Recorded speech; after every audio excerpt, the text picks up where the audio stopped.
April 13, 1970.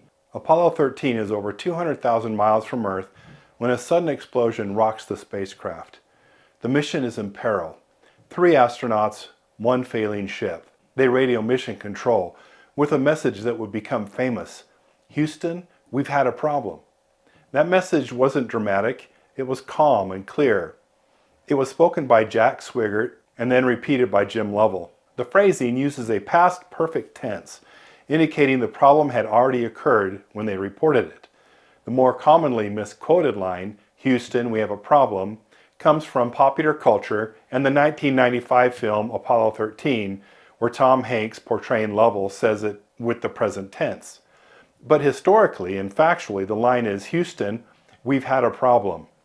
I don't mention this to disparage the movie or Tom Hanks or Ron Howard, who directed the film. I mention it to make a point. Concise communication drives results. In this case, it set in motion an extraordinary series of communications that brought those astronauts safely back home. It was quite literally life-saving.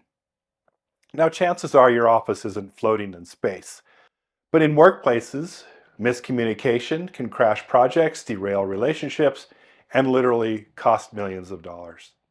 So how do you become the kind of communicator who gets results? That's what we're going to talk about today. Think about the last time something at work went wrong. A missed deadline, confused coworkers, or a client who didn't get the message. 9 times out of 10, miscommunication was at the heart of it. The truth is that effective communication is one of the most powerful tools in your professional toolkit. And it's not about being the loudest or the most charismatic. It's about being understood and understanding others. So, what does effective communication actually look like? Well, obviously it's interactive. It means it flows both ways. You speak, but you also listen. It's informative. People want to know what they need to know. And it's positive. It builds trust, clears confusion, and keeps things moving in the right direction. Whether you're pitching an idea, giving feedback, or just sending a text message, it comes down to the following 5 steps. Step 1, know your message. What exactly do you want to say? If you can't say it in one sentence, you're not ready to say it at all. Step 2, consider your audience. Are you talking to your boss, a coworker, a customer? Tailor your message to your audience.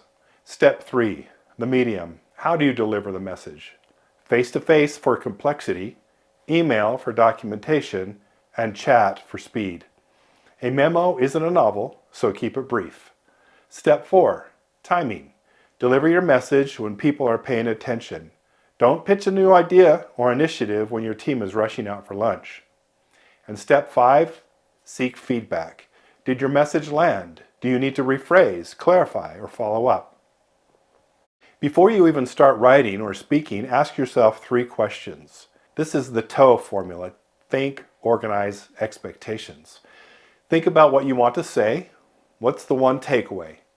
Then organize your thoughts in a logical flow. Simple and clear wins every time. Finally, set expectations. What do you want your listener or reader to do with this information? You're not just throwing words out there, you're guiding someone toward action. Not every audience is the same. You wouldn't pitch a marketing idea to your finance team the same way you would pitch it to your chief operations officer. Great communicators adapt. They ask, what does this person care about? What's their language? Their priorities. Meetings can either be powerful or painful, and communication makes the difference. Come prepared and speak briefly and clearly, and most importantly, listen. Take notes. I'll mention that again. Take notes. When you're in a meeting with your boss, they love to see you take notes. Stay on topic, and when it's time to speak, focus on contributing, not just talking. According to Albert Mehrabian, a researcher at UCLA, 93% of communication is nonverbal. Mehrabian's research suggested that when communicating feelings and attitudes, the impact of words is only about 7%, while the tone of voice contributes 38%, and body language, including facial expressions, account for 55%. Your tone, facial expressions, gestures, they all matter.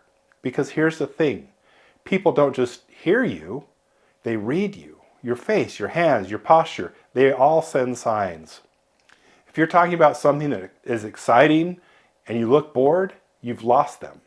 And listening, real listening, active listening, it's a superpower. It's not just about hearing words, it's about catching meaning, emotion, subtext. Repeat phrases, ask questions, and make eye contact. That's how trust is built. And timing is everything. Even the best message can fall flat if timing is off. Catch people when they're paying attention, not racing to another meeting or headed out the door. Your brilliant idea means nothing if your audience is distracted, stressed, or even hangry. The best times to communicate?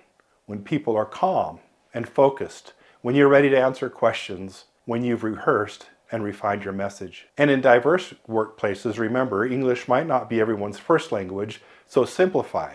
Avoid idioms and be clear. Use polite phrasing like asking instead of commanding. For example, you could say, could you, instead of do this. Also, use softeners like suggestions such as, it might be better if. Not everyone will agree with you, and that's okay. The best communicators don't avoid resistance, they navigate it. And here's how. Reinforce. Repeat your message if it didn't land. Respect. Acknowledge opposing views. And restate what you mean in a way that invites discussion, not debate. And here's one final word of advice. I have found it helpful to always assume positive intent in my interactions with others. I know some pessimists would say that that's naive, but I'd rather be accused of being naive and optimistic than pessimistic. When you assume positive intent, you will be amazed at how your whole approach to a person or a problem becomes very different. Communication isn't a soft skill. It's the core skill, the one that turns ideas into impact, coworkers into allies, and confusion into action. In the end, communication isn't about being the smartest or most charismatic voice in the room. It's about being the clearest, the most thoughtful, and the most intentional. So think carefully, choose the right time, use the right method, know your audience, and always listen like it matters, because it does. John Paul here. If you like this video, check out the HR Insight YouTube channel where we have more videos just like this. Make sure to click subscribe so you get notifications.